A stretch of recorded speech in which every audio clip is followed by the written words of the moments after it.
Have you ever noticed how in Hollywood movies all the villains are played by Brits? It's quite hard to tempt me to do commercials because I'm, always busy preparing my next film. But this just struck me as, a really great story and very funny, and like all good ideas, it hit a truth. And I found myself sort of wondering, why is this cliche true? Why do Brits make such good villains? To get that cast, Mark Strong, Ben Kingsley, Tom Hiddleston, who are all famous for playing iconic bad guys, to get them to reference some of their own performances and their own attitudes to villainy, I thought was great fun. A villain is in control.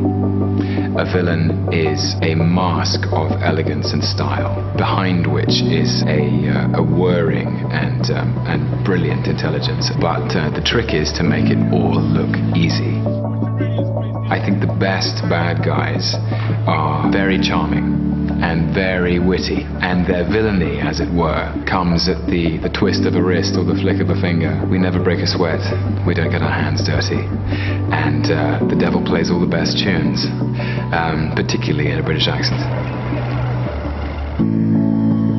We're exotic and unusual. That fits the role of the bad guy very well. Also, I think we're unafraid of playing villains. I think we didn't grow up in a culture which reveres the hero necessarily. We have Richard III, we have Macbeth, who murders a king.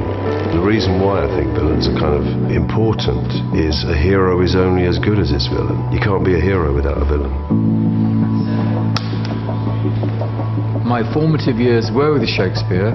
His villains are extraordinary, they're brilliant. They're so richly layered that a British actor finds it almost impossible to create a two-dimensional villain if he's explored our wonderful Shakespearean heritage.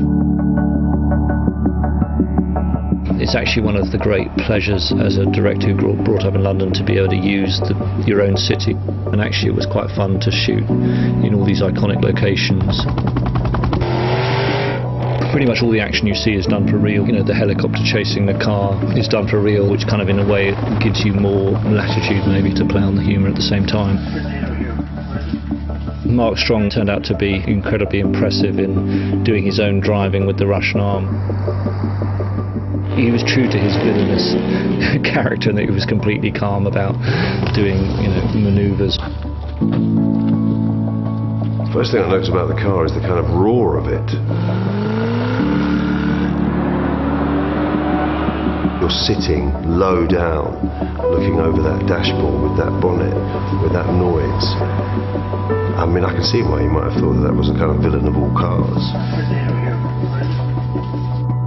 We recorded the score at Abbey Road, where we also did the King's Speech with the London Symphony Orchestra, who are one of the best bands in the world.